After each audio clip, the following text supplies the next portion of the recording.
नमस्कार मित्रांनो, कुठल्याही फील्डचे सर्वात सक्सेसफुल लोकांसंदर्भात जर का आपण बोललो तर एक गोष्ट मात्र कॉमन असते. हे लोक बुक रिडिंगला खूप जास्त इम्पॉर्टन्स देतात आणि जेव्हा आपण पर्सनल फायनान्सेस किंवा इन्व्हेस्टमेंट या संदर्भात बघितलं असेल की बुक रिडिंगचा इम्पॉर्टन्स अजूनही वाढून जातो. तुम्ही बघा मिस्टर वॉरेन बफेटला किंवा मिस्टर बिल गेट्स, हे लोक सतत बुक रिडिंग करत असतात. आणि म्हणून आजच्या या व्हिडिओच्या माध्यमातून आम्ही तुमच्यासाठी आणत आहोत list of top 5 books based on personal finances and investment that you must read. चला मित्रांनो, करूया आजच्या या व्हिडिओला सुरुवात.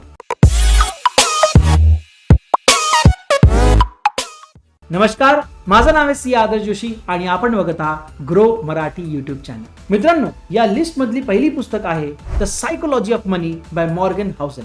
या पुस्तकात ऑथरनी 19 स्टोरीज शेअर केलेत जे आपल्याला सांगतात की पैशांसोबत कसं डील करायचं. आणि या स्टोरीजच्या माध्यमातून ऑथर आपल्याला समजवते की रिच होण्याकरिता आपल्याला हे गरजेचं नाही की तुम्ही किती स्मार्ट आहात, परंतु हे खूप महत्वाचं आहे की तुम्ही आपले पैशांसोबत कसं डील करताय. या पुस्तकात ऑथर आपल्याला सांगतायत की कंपाऊंडिंग विल हॅपन, परंतु यासाठी आपल्याला इनफ आणि सफिशियंट टाइम द्यावा लागेल for it to grow. Not all investment decisions are going to be correct, परंतु जर का आपल्या द्वारा घेतले गेलेले जे इन्व्हेस्टमेंट डिसिजन्स आहेत त्यापैकी जर का 50% जरी आपले डिसिजन्स करेक्ट झाले तर लॉंग रन मध्ये एक खूप चांगली वेल्थ आपण गोळा करू शकतो. आणि तेवढंच नाही तर ऑथर आपल्याला या पुस्तकाच्या माध्यमातून हे पण सांगतायत की अल्टिमेट वेल्थ म्हणजे काय, की माझी ॲबिलिटी आणि फ्रीडम आहे की मी आपला जो टाइम आहे त्याला मी कंट्रोल करू शकतो. मला माझ्या मनात आलाय मी ते करू शकतोय आणि जेव्हा माझ्या मनात आला तेव्हा मी जर का करू शकतोय तर ती माझी अल्टिमेट वेल्थ. या लिस्ट मधली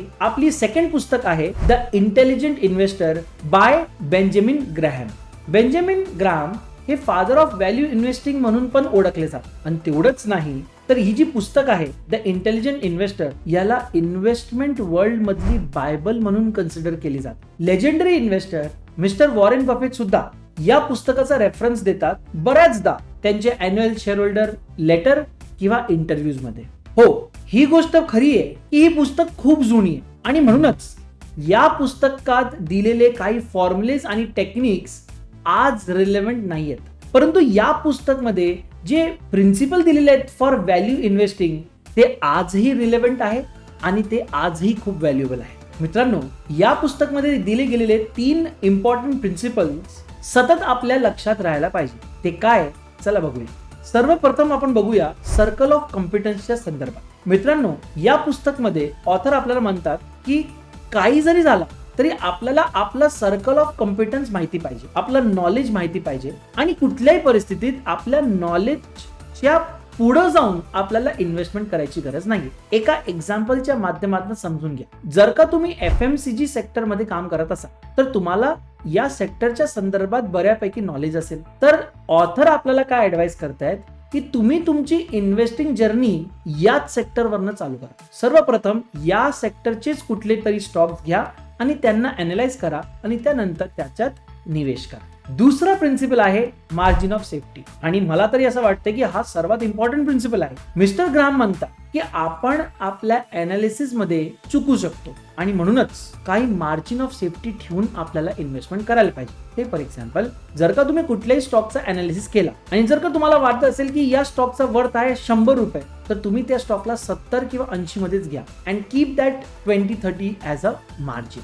तिसरा प्रिन्सिपल आहे owning a stock means owning a business. या प्रिन्सिपलचं असं मानणं आहे की जर का तुम्ही कुठल्याही कंपनीमध्ये स्टॉक किंवा शेअर्स मध्ये निवेश केला तर तुम्ही असा विचार करा की तुम्ही त्या कंपनीचे पार्ट ओनर आहात. तुमच्याकडे किती जरी लहान शेअर का ना असो, परंतु जर का तुम्ही आपली थॉट प्रोसेस या हिशोबाने ठेवली की मी या बिझनेसचा पार्ट ओनर आहे, यानी काय होणार की तुम्ही आपला इन्व्हेस्टमेंट लॉंग टर्म म्हणून होल्ड करून ठेवू शकणार, जेणेकरून लॉंग टर्म मध्ये तुम्हाला चांगले रिटर्न्स पण येतील आणि हे इन्व्हेस्टमेंट करण्याची एक चांगली पद्धत पण आहे. चला मित्रांनो, आता जाऊया आजच्या या लिस्टची थर्ड पुस्तकवर, which is coffee can investing, authored by Saurabh Mukherjea, Rakshit Ranjan and Pranab Uniyal.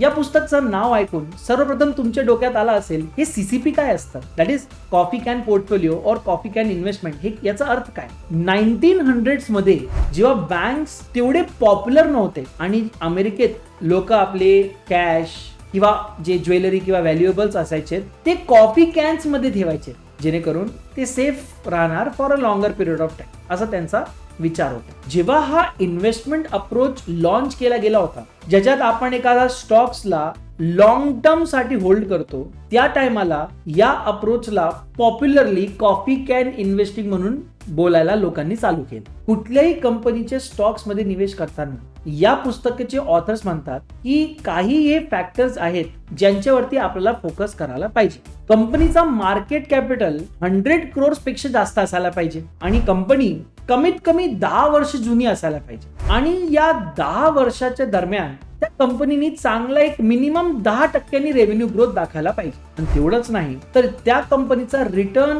On capital employed minimum 15% तरी पाहिजे प्रत्येक वर्षी त्या 10 वर्षात. आणि तेवढंच नाही तर फायनान्शियल कंपनीच्या संदर्भात we should use ROE instead of ROCE, that is return on equity. आणि आपल्याला लोन ग्रोथचा वापर करायला पाहिजे इन्स्टेड ऑफ रेव्हेन्यू ग्रोथ. या पुस्तकाच्या अनुसार आपल्याला फक्त अशाच कंपनीमध्ये निवेश करायला पाहिजे जे हे सगळे क्रायटेरिया फुलफिल करतात आणि बाकीचे सगळे जे कंपनीज आहेत त्यांना आपल्याला इग्नोर केला पाहिजे. आजच्या लिस्टमध्ये चौथी किताब आहे common stocks and uncommon profit. या पुस्तकाला मिस्टर फिलिप्स ए फिशर यांनी ऑथर केला आहे. वॉरेन बफेट जर का बेंजामिन ग्राम यांना सोडून जर का कोणाला क्रेडिट देत असतील तर ते आहे Philip A fissure. Warren Buffett म्हणतात की त्यांचा जो इन्व्हेस्टमेंट स्टाईल आहे तो 85% इन्फ्लुएन्स्ड आहे from Benjamin Graham and 15% influenced आहे by Philip A fissure.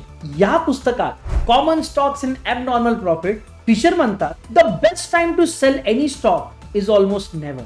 Mister Warren Buffett सुद्धा 1988 मध्ये जेव्हा लेटर लिहितात बर्कशायर हॅथवे शेअरहोल्डर्स यांना, ते लिहितात my favourite holding period is for ever. Mister Fisher यांनी आपल्या पुस्तकमध्ये 15 की पॉइंट्स लिहिले जे आपल्याला बघायला पाहिजे before investing in any stock. Mister Fisher म्हणतात की आपल्याला हे 2 पॉइंट्स आपल्या लक्षात ठेवायला पाहिजे to generate good wealth in stock market.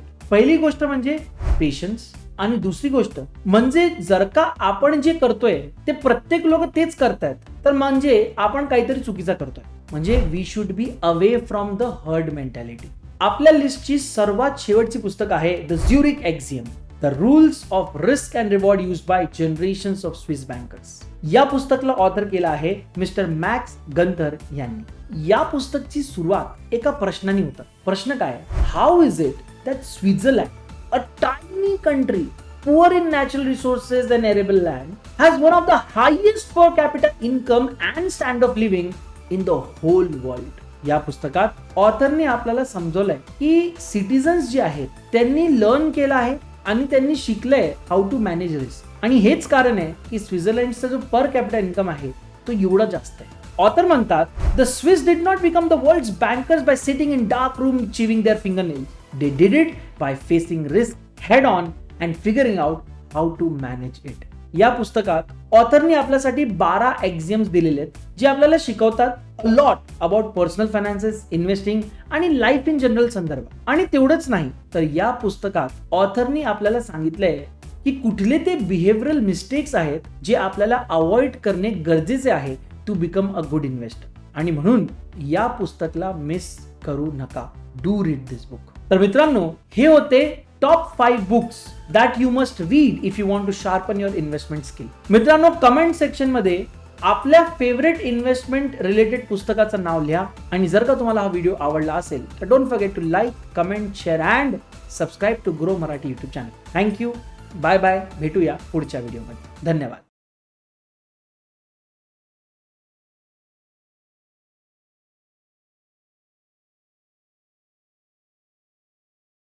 Investment in securities market are subject to market risks. Read all the related documents carefully before investing. Please read the risk disclosure documents carefully before investing in equity shares, derivatives, mutual fund, and or other instruments traded on the stock exchanges.